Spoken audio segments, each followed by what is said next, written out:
დღეს ევროკავშირის საგარეო საქმეთა მინისტრების საბჭოს შეხვედრაზე საქართველოს შესახებ ისაუბრებენ. უმაღლესი წარმომადგენელი მინისტრებს ქვეყანაში განვითარებულ უახლესი მოვლენების შესახებ მიაწვდის ინფორმაციას. შეხვედრის ბოლოს დაგეგმილია პრესკონფერენციაც, რომელიც თბილისის დროით 16 საათსა და 45 წუთზეა ჩანიშნული.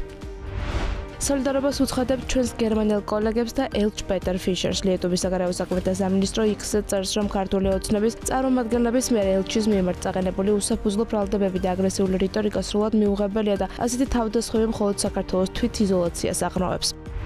30-ზე მეტი მედია ორგანიზაცია ჟურნალისტ ვახო სანაიას სოლიდარობას უცხადებს. გავრცელებულ განცხადებაში აღნიშნულია, რომ მისი დაკავება რეპრესიების მაგალითია და ქართული ოცნების მხრიდან თავისუფალი მედიის წინააღმდეგ გადადგმული კიდევ ერთი ნაბიჯი. სანაიას გუშინ გზის გადაკეტვის საბაბით 6 დღიანი პატიმრობა შეეფარდა.